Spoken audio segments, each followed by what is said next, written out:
Good morning. Good morning to all of you joining us here in the chapel and those of you viewing on YouTube. We're especially glad to see those of you who may be with us for the first time, and we hope to see you again soon. My name is Jan Apland-Curtis, and today we are honored to have the return of Gloria Holland from the UU Congregation of Salem. Gloria's been here before, and we've always enjoyed her. She's going to share her personal experiences in the arts and discuss how the arts and creativity enhance our spiritual journey. She's a longtime member of her congregation, and she serves on the worship and Homilist Storytelling Teams. She's active with the American Association of University Women and PFLAG, which stands for Parents, Families, and Friends of Lesbians and Gays. She's also a playwright, having written 5 Reader's Theater plays.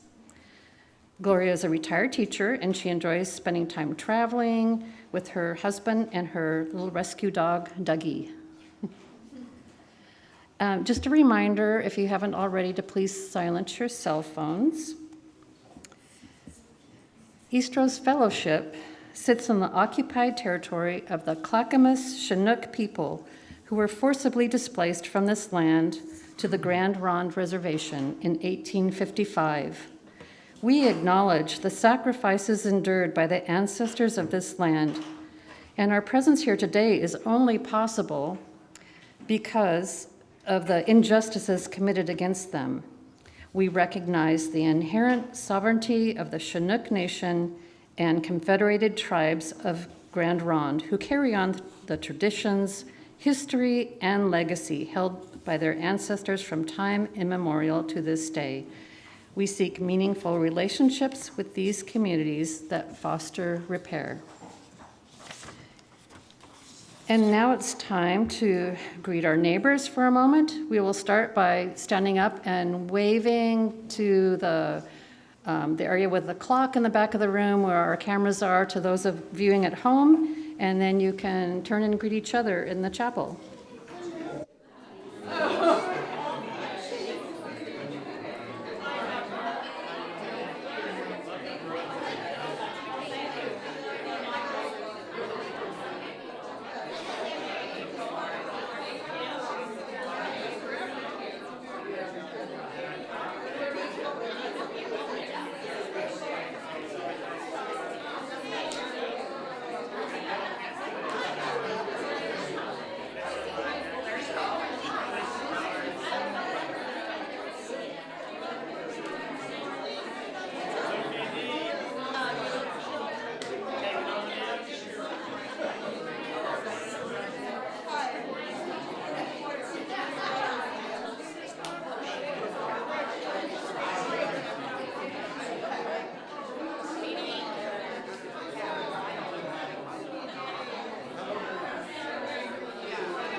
Just a note for our online guests, if you would like to share a joy or sorrow during that portion of the service, you can do so by entering that into the YouTube chat, and those will be shared aloud with everyone at the appropriate time.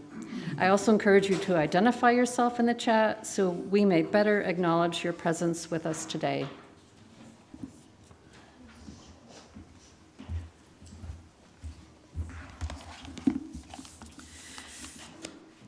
We gather.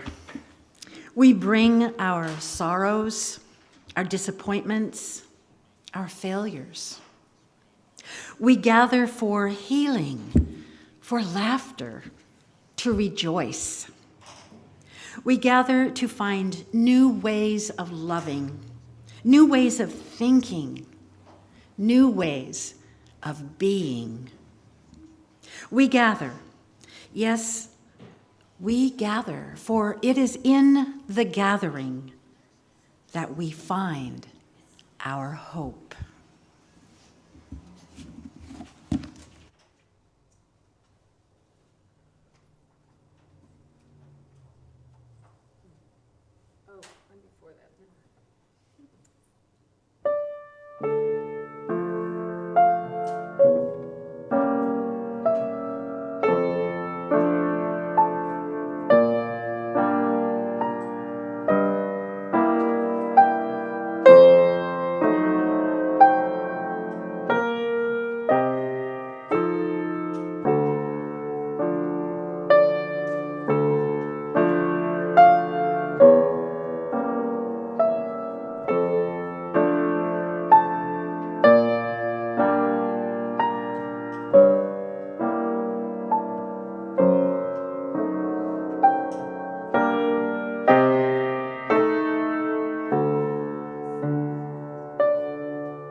We light our chalice as a symbol of the light within us and the life that flows through the world around us. It is our beacon as we search for truth. It is the warmth in our hearts for love, and it is the energy that propels us to action. May we be kindled by our time together.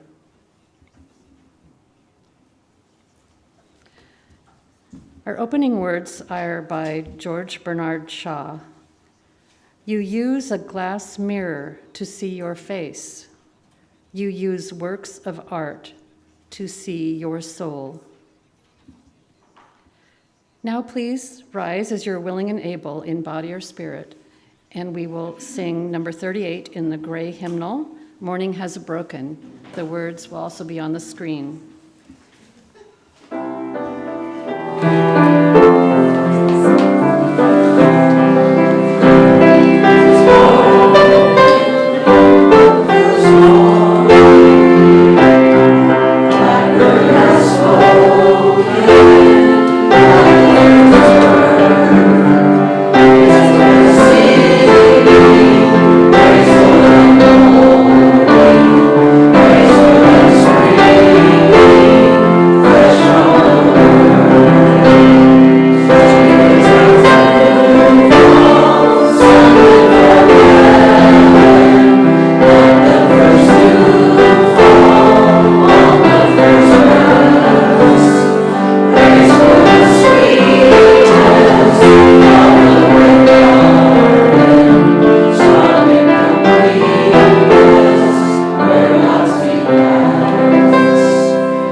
Children up for time for all ages.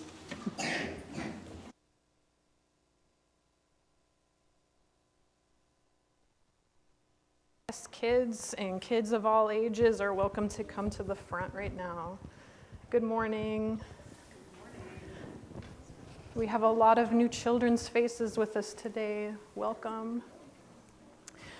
Today's story, Maybe Something Beautiful, is a true story. It tells the story of how Rafael and Candace Lopez transformed their gray, drab neighborhood in San Diego into a vibrant community. They had a vision to bring people together through art. They opened their home to everyone: police officers, graffiti artists, teachers, single parents, children, homeless people, and more, to plan what became the Urban Art Trail. Through collaboration and creativity, the community worked together to add colorful murals to walls, inspiring quotes on sidewalks, and artistic benches throughout the East Village. This story shows how ordinary people working together can turn something plain into something beautiful, creating not just art, but a stronger sense of community where everyone belongs and is inspired. Maybe Something Beautiful is written by F. Isabel Campoy and Teresa Howell, and illustrated by Rafael Lopez, the same Rafael Lopez who helped create the Urban Art Trail. He also inspired the character of the muralist, who you will meet in the story. His beautiful illustrations will be on the screen. In the heart of a gray city, there lived a girl who loved to doodle, draw, color, and paint. Every time she saw a blank piece of paper, Mira thought to herself, maybe. And because of this, her room was filled with color and her heart was filled with joy. On her way to school one day, Mira gave a round apple to Mr. Henry, the owner of the shop down the street.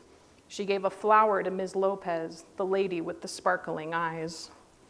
She gave a songbird to Mr. Sachs and a red heart to the policeman who walked up and down the streets. On her way home, Mira taped a glowing sun onto a wall hiding in the shadows. Her city was less gray, but not much. The next day, Mira saw a man with a pocket full of paintbrushes. He gazed at the wall. He looked at her son. He held his fingers up in a square and peered through them. He said thoughtfully. What do you see? Mira asked. Maybe something beautiful, the man replied. Then just like that, he dipped a brush in the paint. Bam, pow! The shadows scurried away. Sky blue cut through the gloom. The man's laughter was like a rainbow spreading across the sky. Who are you? Mira asked. I'm an artist, he said. A muralist. I paint on walls. I'm an artist too, she told him. He handed Mira a brush. Then come on. Mira dipped it in the loudest colors she saw. Yowee! The wall lit up like sunshine. As the man drew pictures on the bricks, Mira added color, punch, and pizzazz. Soon Mr. Sachs joined in. Then came others. Everyone painted to the rhythm. Salsa, merengue, bebop. Even Mira's mama painted and danced the cha-cha-cha. The whole neighborhood became a giant block party until the policeman walked up. Excuse me, he said. The music stopped. Mira put her brush down. They were surely in trouble. The officer cleared his throat, then paused. May I paint with you? He asked. So Mira handed him a paintbrush, and the music started again. Teachers and papas jumped in, babies too.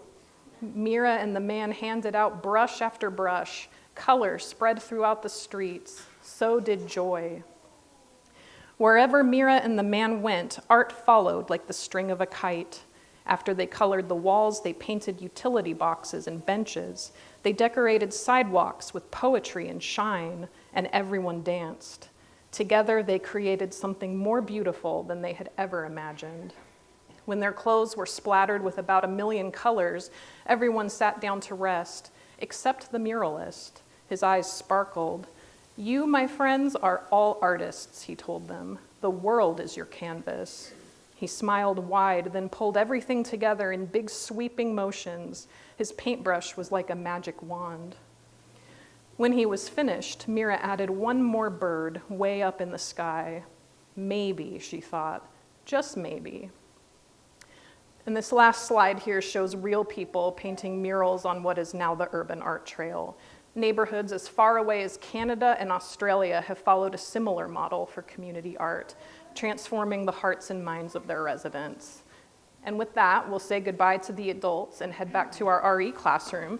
Kids, wait here with me while the adults along the center aisle form a bridge to sing you out. Thank you.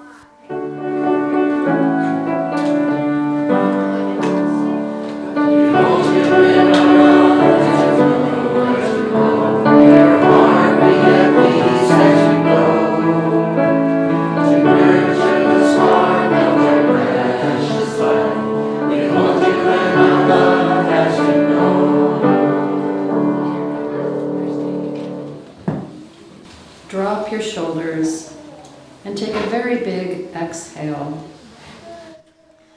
Then begin your intentional breathing.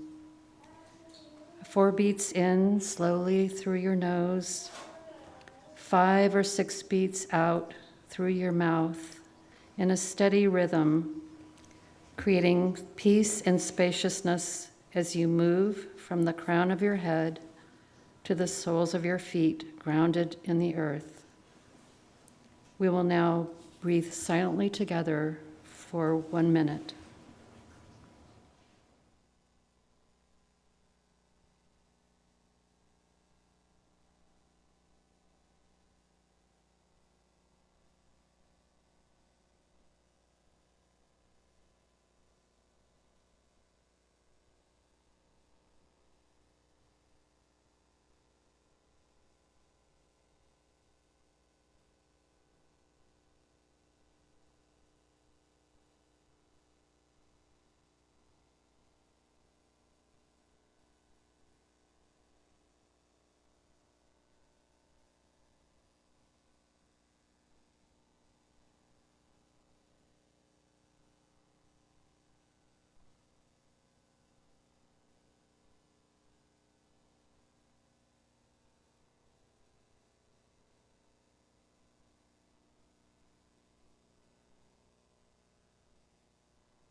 And then slowly open your eyes and come back to this space.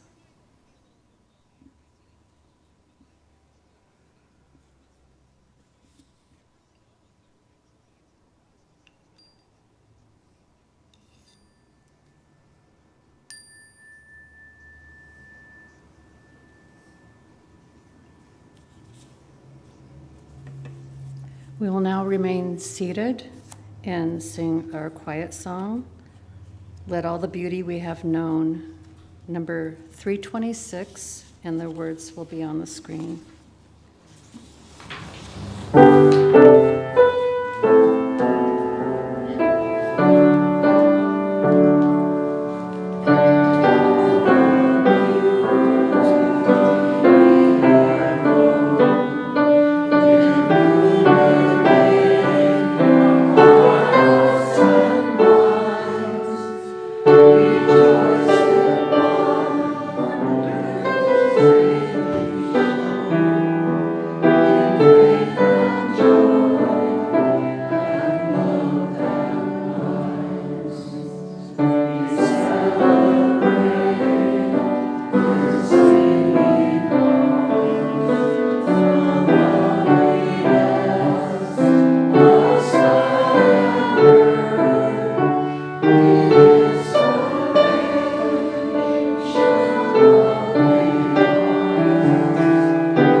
I'll now be reading a poem called Shoes by Tim Robinson. It is from the book For a Child, which is a book of children's poetry. And the significance of this poem will become more clear during Gloria's talk today. My father has a pair of shoes, so beautiful to see. I want to wear my father's shoes. They are too big for me. My baby brother has a pair, as cunning as can be. My feet won't go into that pair. They are too small for me. There's only one thing I can do till I get small or grown. If I want to have a fitting pair, I'll have to wear my own.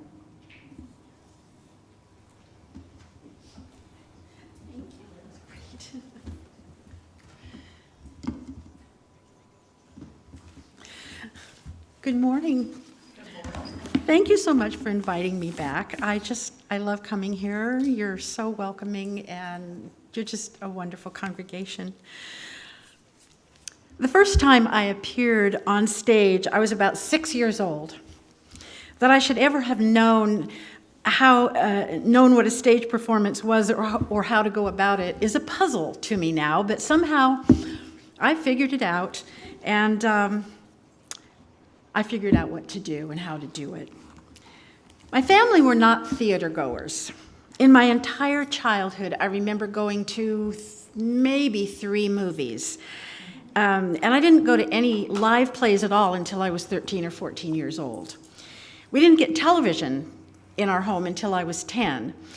And I marveled at the stories I watched unfold about the millionaires and the cowboys and even Lassie the dog, but none of those had anything to do with me. When I was 6, we lived in a small farm community just south of Grants Pass, and my days were spent with cats and cows and playing old maid with the elderly neighbors across the road. Sometimes I tagged along with the older kids in the neighborhood, and the neighborhood consisted of several farmhouses along Jerome Prairie Road, where the adults took care of their chickens and pigs, or in our case, a small dairy. Being the youngest kid in the hood, I was sort of the mascot, the happy little nuisance who followed my big brother and his friends as they teased their way to the river, or went skating in town, or showed their animals at the Josephine County Fair.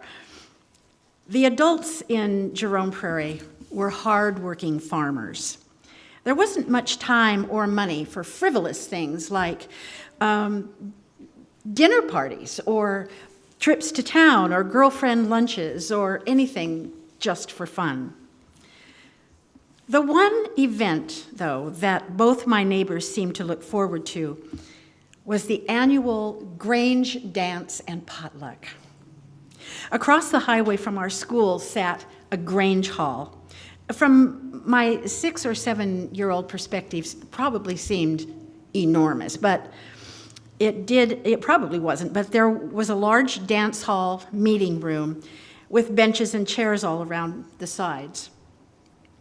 At one end of the building, a full kitchen came to life when the women brought in, and some of you may remember these days, but the women brought in their steaming pots of beans, their cornbread, the casseroles, and the many salads, you remember. And finally, the homemade, and this was before box mixes, the homemade cakes and candies and pies. At the far end of the dance hall, on a small stage, sat the fiddlers, the guitar players, the piano man, and various other musicians who played through the night as the guests waltzed around the floor.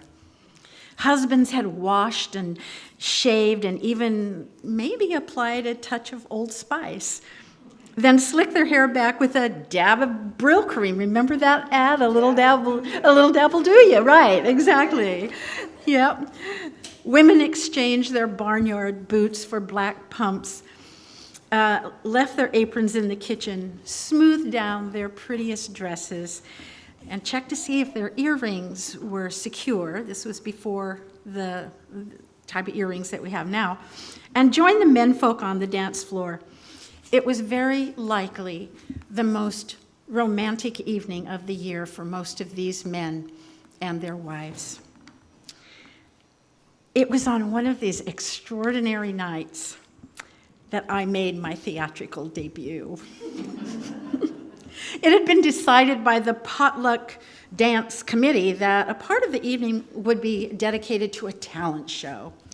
Musicians would play solos, singers would entertain with popular songs, and little Tootie Smith, and that was me back then, little Tootie Smith would recite a poem. I do not want this to go flying off of there. I did that once. So I knew exactly what I wanted to do, and I prepared and practiced and drove everyone in the house absolutely crazy. Now, I was a scrappy, scrawny little towhead with hair that refused to be contained, but on this night, I attached a big bow to my head. I put on my prettiest dress, and I walked confidently to center stage to give the poem that I had chosen, which was Shoes, from my For a Child book. And you can see that it's a well-worn book by many generations of little kids. And I proudly carried to center stage the props which I deemed necessary to enhance my recitation. And they were a pair of my father's good shoes. They were black, and we had borrowed some baby shoes from neighbors across the road. At the end of my performance, the crowd clapped and cheered, and I knew that I had delighted them all with my excellent rendition of my favorite poem.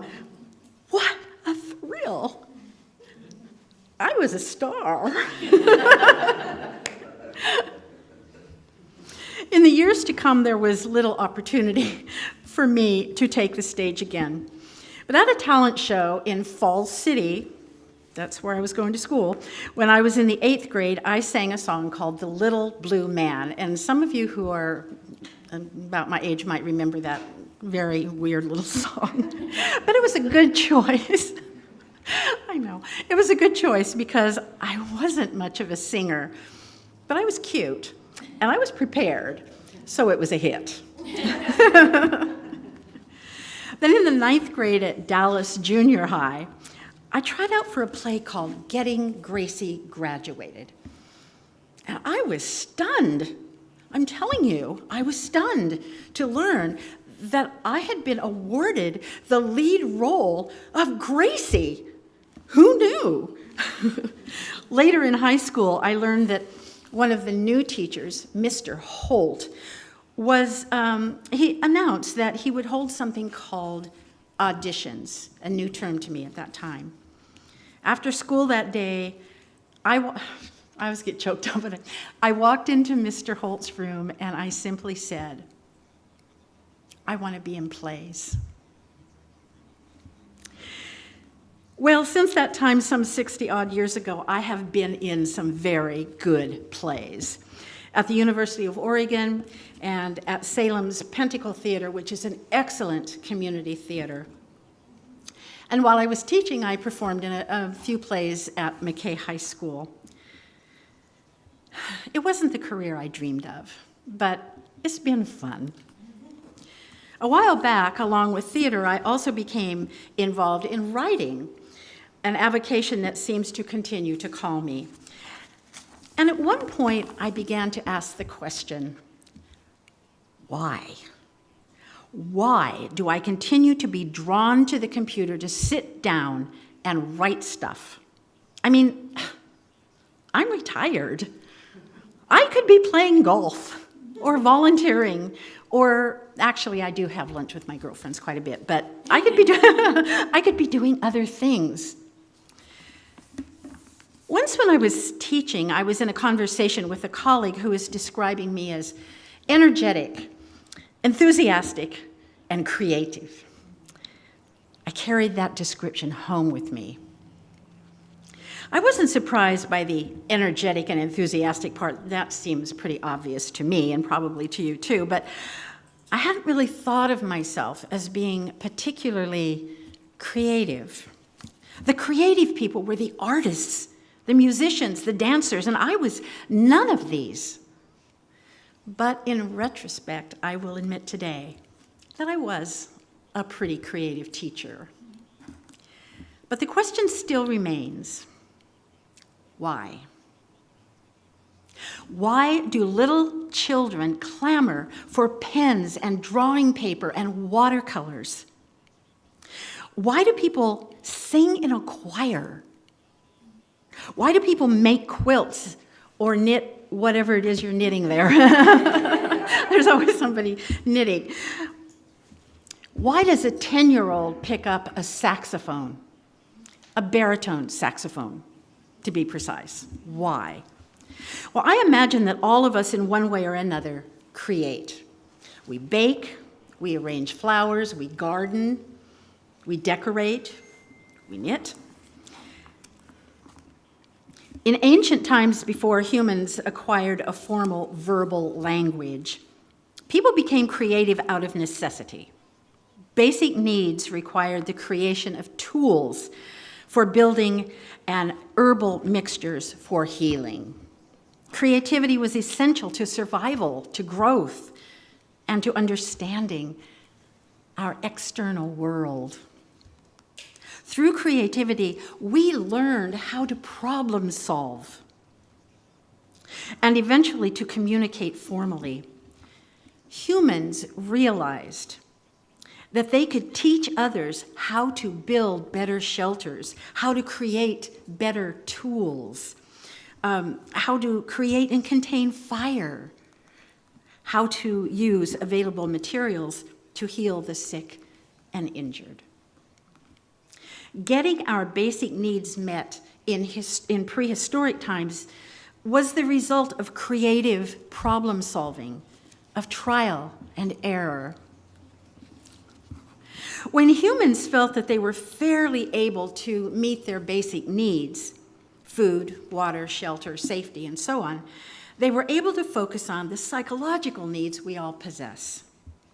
These early humans began to feel the need to belong in relationship, to be a part of a greater community, and to develop complex social systems. Creativity became essential as we developed intimate bonds and multi-layered social skills. We, as humans, began to create complex music and language.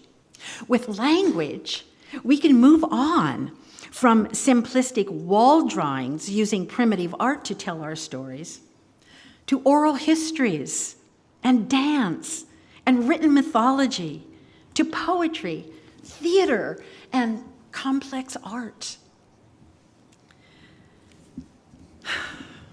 But in today's world, with our TVs and our cell phones, with Instagram and YouTube and God's AI,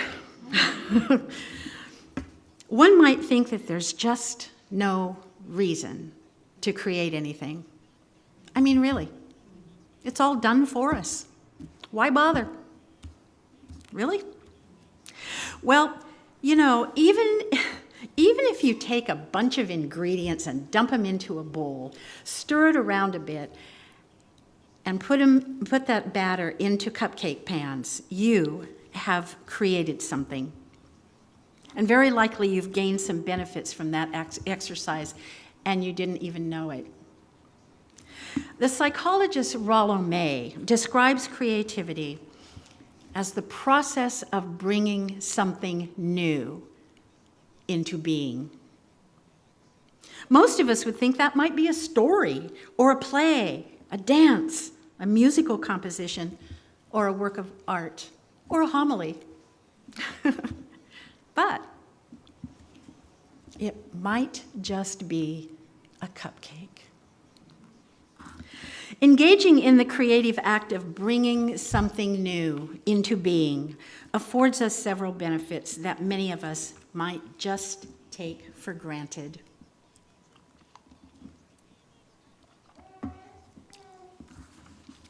In my own experience, it became apparent that my creative nature would turn toward theater. When I was very, very young, I dreamed of being a famous actress, much like Julie Andrews. But I couldn't sing very well, and I never really did learn how to dance, so there was that. But in the classroom, I could present creative lessons with a degree of enthusiasm, and my desire to perform was fulfilled.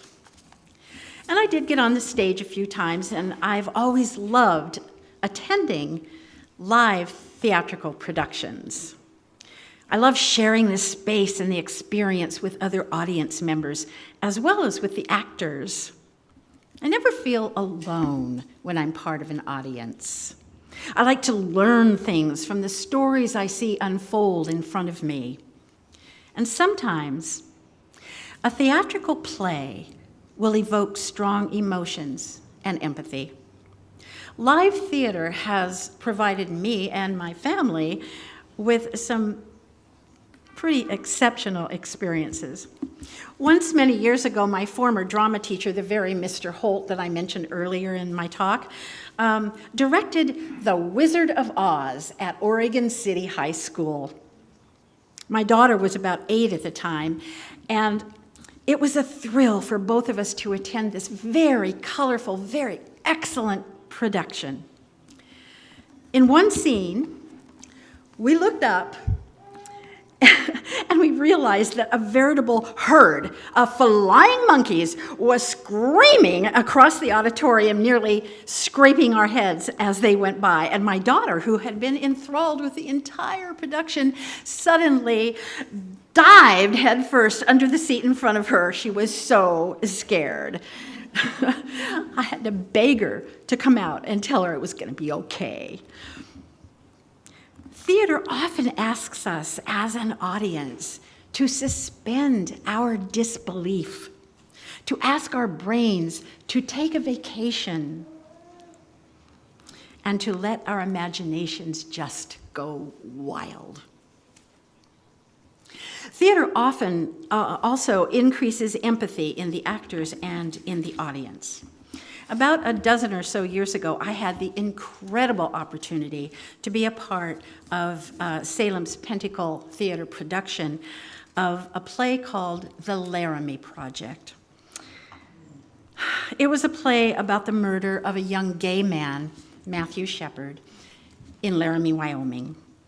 The play centered mostly on the town's reaction to the vicious crime, with true testimonials from the townspeople. Live theater often changes people's perspective on the human condition. And in this case, many audience members came to understand how unsafe it can be to be gay in America. In more recent times, I've become the proud grandmother to some kids who are taking advantage of Salem's Children's Educational Theater, CET, which is an excellent 5-week summer program that's been going on for many, many, many years.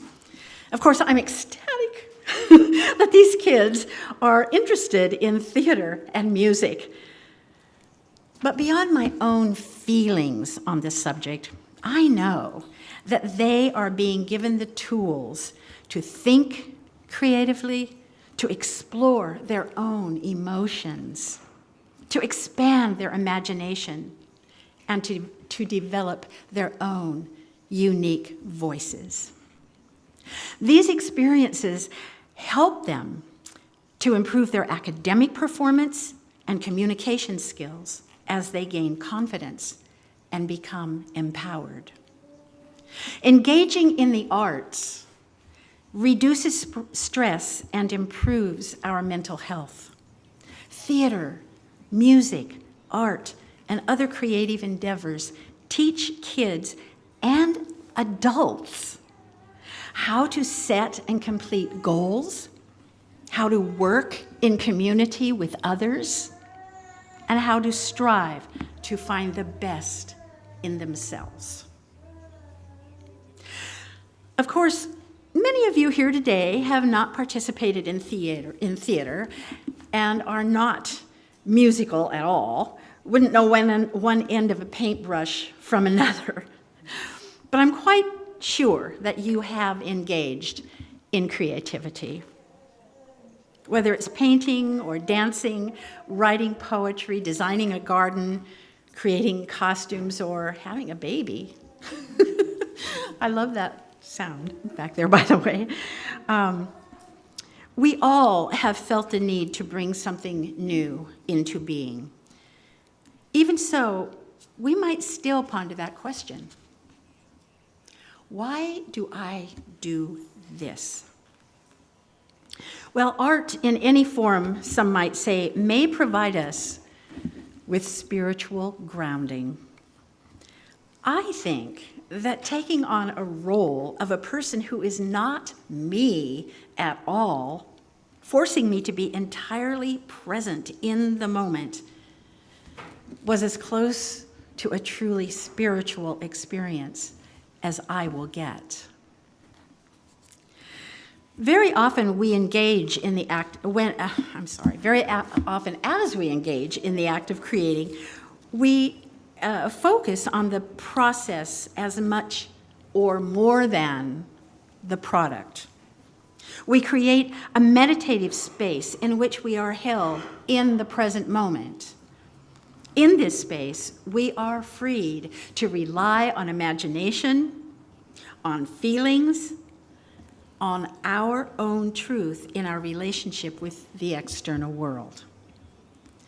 Some might say that our expressions of creativity through the arts, or in any form, really, are a window into our souls. A painting, a dance, a song, a poem, or a homily says to the observer, "This is who I am. This is the very essence of me." Of course, the observers of our creative work will experience and interpret our work differently. But through the arts, through creativity, we are choosing to share ourselves with the broader world, for others to see us and for a brief moment be a part of our world. The arts in any form also foster interconnectedness by bringing together our individual and collective passions. Creativity transforms and teaches us. Art, dancing, singing, playing an instrument, cooking, knitting, whatever it is, it brings us closer to understanding what it means to be human. It promotes social and cultural understanding. Participation in the arts breaks down barriers and helps build strong communities, something we all need, especially in this moment in time. And we build our communities and make them stronger through the interconnected web of humanity. Some would say that art, creativity, exists because it enriches people's inner lives. I think creativity exists because it feeds our souls. Thank you.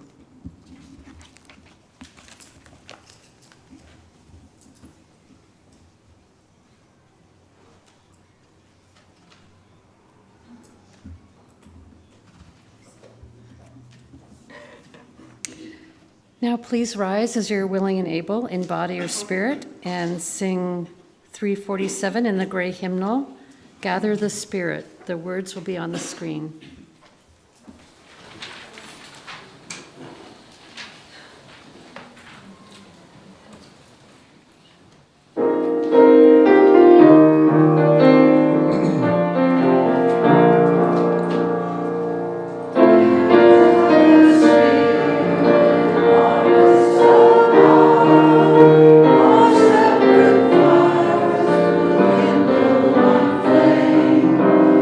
Thank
Each week, we take an offering to support this church and to share with a community nonprofit. Through August, half of our offering will go to NAYA, Native American Youth and Family Center, which serves Native Americans from across the Portland metro area. Their aim is to enhance the diverse strengths of youth and families in partnership with the community through cultural identity and education. They promote healthy living through positive alternatives to high-risk behaviors and promote the values of sobriety, family stability, culture, active lifestyles, and education. Our congregation is involved in several projects with NAYA, and we encourage you to check Petals or contact Karen Pyle for ways to join this partnership. And if you are attending online, you may donate today by visiting our website and clicking the donate button, or you may scan the QR code on the screen. If you are here for the first time, we invite you to let the basket pass and truly be our guest. The gifts of the congregation will now be most gratefully received.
And sing our song of gratitude. 1010 in the teal hymnal and also on the screen. We give thanks.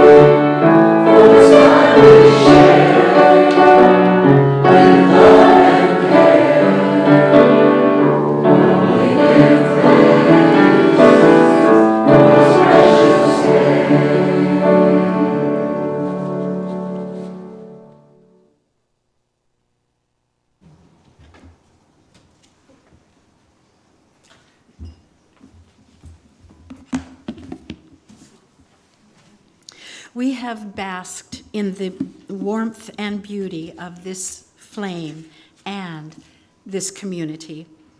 As the chalice flame is extinguished, let us carry its glow within. Let us kindle new sparks within these walls and beyond.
We have a few announcements today.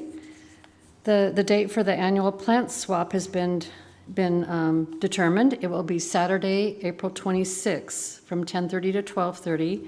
So please start thinking about if there's anything that's growing in your garden that needs to be divided and you can bring a start, or if you are needing plants for your garden, you can come and pick up new plants. So it's a very fun event.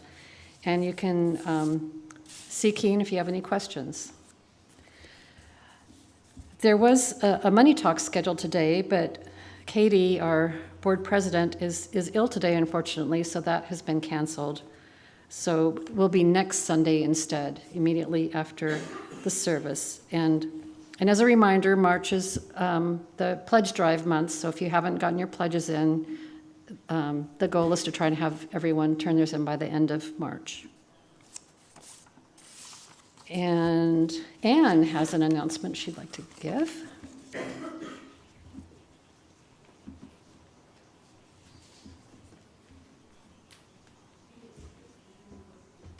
Speaking of doing something creative, we're building a tiny forest and a conservation easement on our property that will be part of Gresham forever.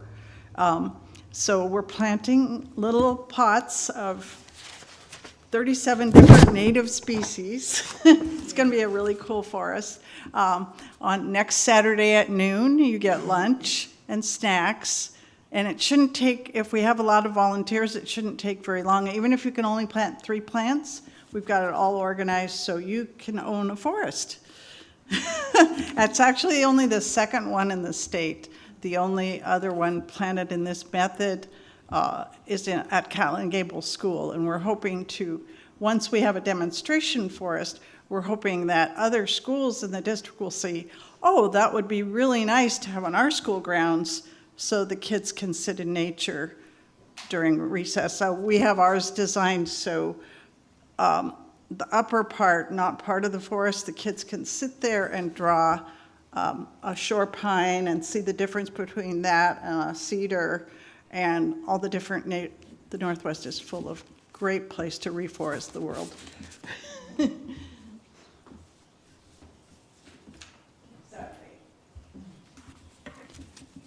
Thank you, Anne. That sounds exciting. And I just wanted to thank again our speaker, Gloria, for coming all the way here from Salem on this rainy day. And thank you, Barbara, for your music, and John for AV work. And I know we have greeters out there, but I'm not sure who they are today. Yes, Keen? I have a kind of an announcement. Oh, okay. To bring up. Okay. Hopefully this is not taking your thunder, but it seems to be something that needs to be said.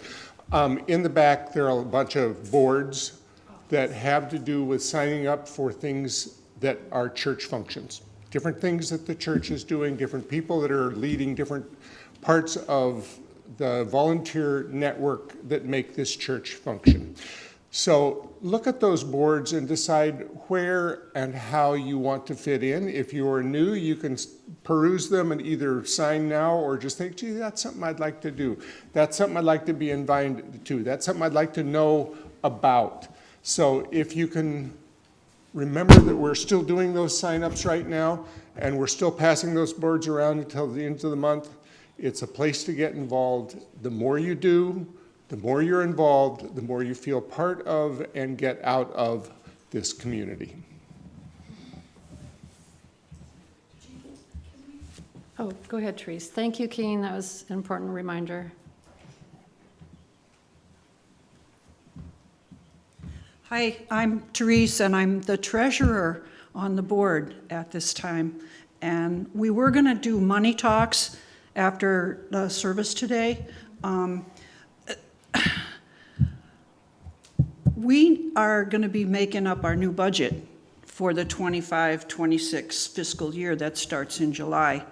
And because Katie was sick, we didn't have our board meeting yet, and we didn't get to do this money talks. But I really need to say that we're going to be looking to see if our congregation can remain viable in the future.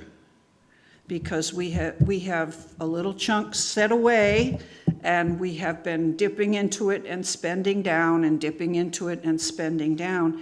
And I wish I had a chunk that was continually renewing itself, but it doesn't, and this chunk here at the church doesn't either. So I really encourage people to consider their pledge if you want to be a member, if you are a member. We really need to see, like how much comes in and how much goes out. We'd like to see them more like that. And next week, on the 30th, we will talk a little bit, I think, about the draft budget. People who are involved in various committees and functions here, we need input from you guys as to what your next year's budget is going to be looking like. I think that's mainly what Katie had asked me to, okay?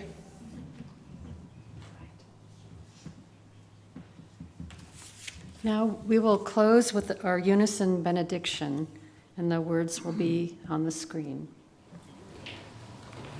Go out into the world in peace. Have courage. Hold on to what is good. Return to no person evil for evil. Strengthen the faint-hearted. Support the weak. Help the suffering. Honor all beings. Please stay and join us for coffee and tea in the back Thatcher room if you can. Thank you.